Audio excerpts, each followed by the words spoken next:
Mi madre lloraba por teléfono, no porque le hiciera falta, sino porque ya no podía manipularme como antes. Mi padre me llamó traidor, egoísta. Todo porque decidí dejar de ser su cajero automático. Si alguna vez sentiste que el precio de tu éxito era cargar con los errores de otros, esta historia es para ti. Dale like, suscríbete y comenta si alguna vez tuviste que elegir entre tu paz mental y una familia que solo sabía pedir más. Mi nombre es Julián, tengo 27 años, y esta es la historia de cómo convertirme en la persona que siempre quise ser, me convirtió en el villano para las personas que me trajeron al mundo. Pero para entender la paz que siento ahora, primero tienen que entender el peso de las cadenas que rompí. Crecí en un barrio pobre, en una de esas casas que parecen cansadas de estar de pie. Recuerdo el mapa de humedades en el techo de mi habitación, que cambiaba de forma con cada invierno. Recuerdo el sonido del goteo constante en un cubo de plástico, una banda sonora perpetua de nuestra precariedad. Recuerdo las noches de invierno en las que el gas no llegaba y nos arropábamos con todas las mantas de la casa, viendo nuestro propio aliento en el aire helado del salón. La comida, bueno, la comida era a menudo una lección de creatividad. Mi madre era una maga convirtiendo un poco de arroz y unas verduras en algo que llenara nuestros estómagos. Mis padres hicieron lo que pudieron. O al menos, esa fue la historia que me conté a mí mismo durante muchos, muchos años. Una historia de sacrificio y lucha. Pero con el tiempo, aprendí que hay una delgada línea entre el sacrificio y la victimización. Desde que era un niño, entendí una verdad fundamental: si quería algo en la vida, nadie me lo iba a regalar. Tenía que arrancárselo al mundo con mis propias manos. Así que me esforcé. Me convertí en una sombra estudiosa. Hacía los deberes a la luz de las velas cuando nos cortaban la electricidad. Caminaba los 3 kilómetros que me separaban del colegio cada día porque no teníamos dinero para el autobús. Y trabajaba en lo que fuera. A los 14 años, cargaba bolsas en el mercado. A los 16, limpiaba los baños de una gasolinera. Cada centavo que ganaba, lo guardaba en una caja de galletas oxidada debajo de mi cama. No era para dulces ni para ropa. Era para mi billete de salida. A los 18 años, el milagro ocurrió. Conseguí una beca completa para estudiar ingeniería en la Universidad Estatal. Fui el primero en la historia de mi familia en pisar un campus universitario. Recuerdo el día que abrí la carta de aceptación. El papel temblaba en mis manos. Lloré. Lloré de una alegría tan pura, tan abrumadora, que sentí que podía levitar. El orgullo que sentí ese día, el de saber que mi esfuerzo había valido la pena, no se compara con nada. Pero el orgullo que sintió mi familia, ese era de un tipo muy diferente. Para ellos, mi beca no era mi logro. Era su billete de lotería. El momento en que yo pasé de ser su hijo, una boca más que alimentar, a ser su inversión a largo plazo. Cuando conseguí mi primer trabajo como ingeniero junior, el mundo real me golpeó con fuerza.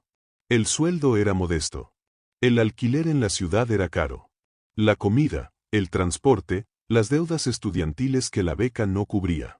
Apenas llegaba a fin de mes. Pero no me quejé. Estaba de pie sobre mis propios pies. Era libre. O eso creía.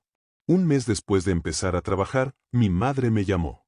Su voz era un lamento, una melodía de sufrimiento que yo conocía muy bien. ¡Ay, mi hijo! ¡Qué alegría oír tu voz! Pero te llamo con una pena en el corazón. Las cuentas de este mes, no llegamos. Tu padre no ha tenido mucho trabajo. No sé cómo vamos a pagar la luz. Mi corazón se encogió de culpa. Estaba a cientos de kilómetros, viviendo mi nueva vida, mientras ellos seguían en la misma casa con goteras. No te preocupes, mamá. Yo los ayudo. Ese mismo día, les envié la cuarta parte de mi sueldo. Lo justo.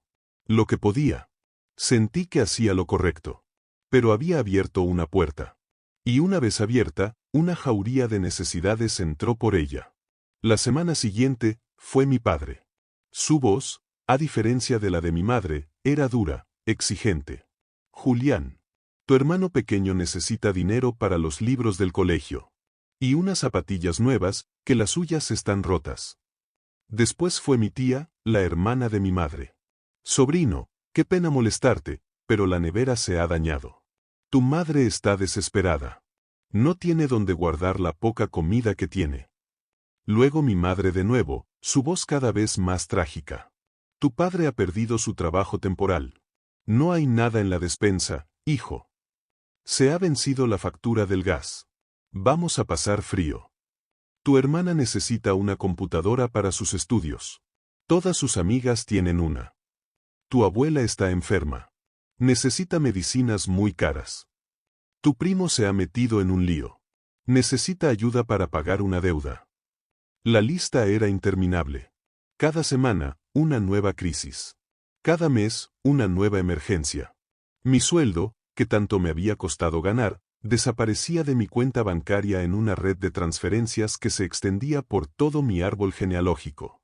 Yo me había convertido en el servicio de emergencias privado de la familia. Durante un tiempo, no dije nada. Me repetía a mí mismo que era mi deber. Que era una forma de devolverles todo lo que habían hecho por mí. Me sentía culpable si dudaba. Después de todo, ellos me criaron, ¿no? Pero pronto, lo que era una ayuda se convirtió en una obligación. Y la obligación, en un arma de manipulación emocional. Si alguna vez decía que ese mes iba justo, que no podía enviar tanto, la respuesta era un ataque. «¡Qué egoísta te has vuelto!», me gritaba mi padre. «Ahora que tienes dinero, te olvidas de los que te dieron de comer». Si les decía que ya les había enviado algo, la respuesta era el desprecio. «¿Eso? ¿Crees que con eso se puede vivir? Eso no alcanza para nada». Si me retrasaba un par de días en hacer el depósito, mi madre me llamaba llorando. Un llanto de telenovela, perfeccionado durante años. «Nos has abandonado, Julián. Sabía que esto pasaría. Te fuiste y nos dejaste aquí, solos y olvidados. ¿Qué hemos hecho para merecer un hijo tan cruel?». Una noche, después de una de esas llamadas, me senté frente a mi ordenador. Abrí mi cuenta bancaria online. Y lo que vi me heló el alma. Miré mi pequeño y austero apartamento. Miré la cena que me había preparado, arroz blanco y un huevo frito. Y miré la pantalla, que mostraba un historial de salidas de dinero que iban a parar a cenas en restaurantes, a ropa nueva para mis hermanos, a la reparación del coche de un primo. Estaba viviendo con menos del 30% de mi sueldo. Estaba trabajando 60 horas a la semana para que toda mi familia pudiera vivir más cómodamente que yo. Y en ese momento, una verdad terrible y lúcida me golpeó. Ellos no querían que yo estuviera bien. Querían que yo fuera útil. Mi éxito no era una fuente de alegría para ellos. Era una fuente de ingresos. Yo no era un hijo. Era un cajero automático. Esa noche tomé una decisión. Decidí hablar claro. Al día siguiente, los llamé. A los dos. Puse el teléfono en altavoz. «Mamá, papá», comencé, mi voz firme, ensayada. «Necesitamos hablar». Les expliqué mi situación. Con calma. Con hechos. Sin reproches. «Voy a seguir ayudando», les dije. «Pero las cosas van a cambiar. A partir de ahora, solo cubriré los gastos básicos y esenciales. La factura de la luz, del agua, y una cantidad fija para comida y medicinas. No más dinero para lujos, para ropa de marca, para alcohol, ni para solucionar los problemas de tíos y primos. Mi ayuda tiene un límite. Y lo hemos alcanzado». Hubo un silencio al otro lado de la línea. Un silencio tan denso que podía sentir la furia acumulándose. Luego, un grito. Era mi padre. «Desagradecido», rugió. «Después de todo lo que hemos hecho por ti, eres un traidor».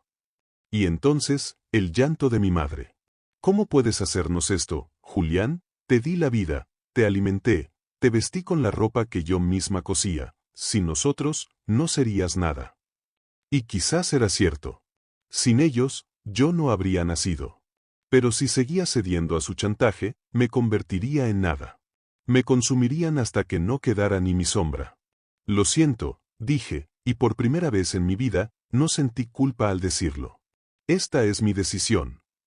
Y colgué. Desde ese día, las llamadas se volvieron menos frecuentes y mucho más frías. Ya no me preguntaban cómo estaba. Solo preguntaban: «¿Ya depositaste?». Ya no me contaban sus vidas. Solo me recordaban sus carencias. Cuando empecé a filtrar sus llamadas y a responder solo por mensaje de texto, la guerra se volvió más sucia. Primero, los mensajes pasivo-agresivos. Espero que estés disfrutando de tu vida de lujos mientras tu madre come pan duro. Luego, los ataques directos. Te olvidaste de dónde vienes, Julián. La soberbia es un pecado. Te crees mejor que nosotros solo porque tienes un título. Y finalmente, la manipulación más baja. Cuando tu madre muera de pena y de hambre, te vas a arrepentir de esto por el resto de tu vida. Yo aguanté. Borraba los mensajes.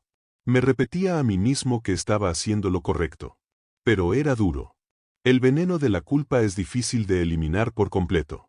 Un día, recibí un mensaje de mi hermana menor, Lucía.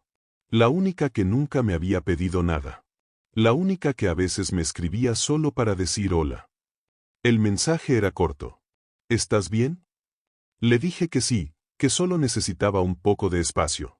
Su respuesta tardó unos minutos en llegar. Y fue la que finalmente me liberó. Lo entiendo.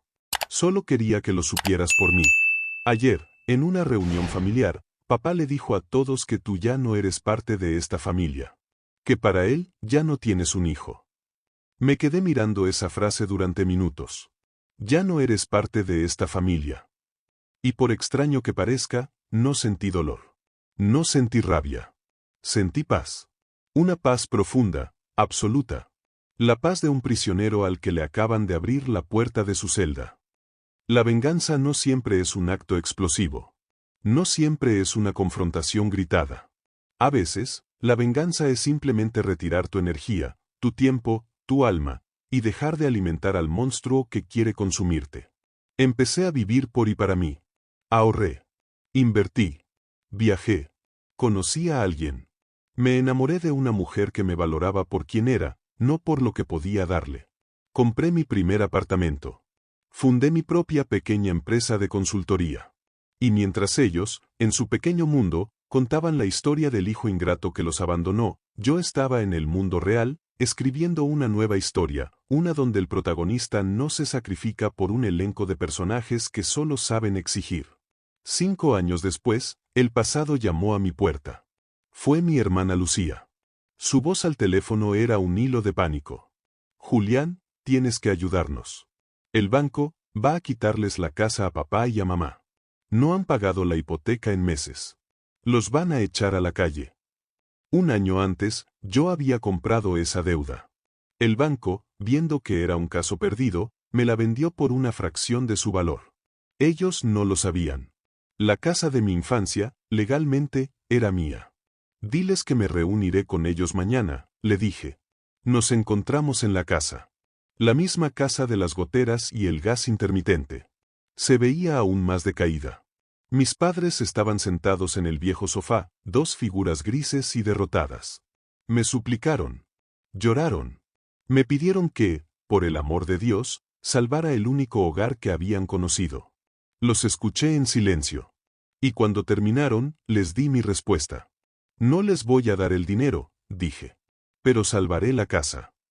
Vi un destello de esperanza en sus ojos. La casa ya es mía, continué, y vi cómo esa esperanza se convertía en shock. Compré la deuda. Y he decidido no echarlos. Pueden quedarse aquí. Por el resto de sus vidas. Mi madre empezó a llorar de alivio. Gracias, hijo, gracias. Pero, la interrumpí, como mis inquilinos. He redactado un contrato de alquiler. Pagarán $1 al mes. Una cantidad simbólica. Pero cada mes, me transferirán ese $1. Cada mes, recordarán quién es el dueño de este techo. Cada mes, recordarán al hijo que repudiaron y que ahora es su casero. Vivirán aquí, a salvo, pero nunca más podrán decir que esta casa es suya. La humillación en sus rostros fue más profunda que cualquier grito que yo pudiera haberles dado. Les quité su último vestigio de orgullo. No con crueldad. Con un contrato legal. Hoy, mi negocio es próspero. Mi vida es tranquila. Y sí, sigo ayudando a mi hermana Lucía, que sí lo merece. Pero elijo a quién. Y no permito que la culpa dicte mi destino. Mi padre ya no habla mal de mí. Mi madre ya no llora por teléfono. Ahora son inquilinos educados. Y ahora, cuando cuelgo, no me siento culpable. Me siento libre. No todos los que te llaman egoísta quieren lo mejor para ti. A veces, solo quieren que sigas siendo útil, incluso si eso significa destruirte poco a poco. La verdadera familia te apoya, no te aplasta. Te da alas, no te pone cadenas. ¿Alguna vez tuviste que alejarte de quienes decían amarte, solo para salvarte a ti mismo?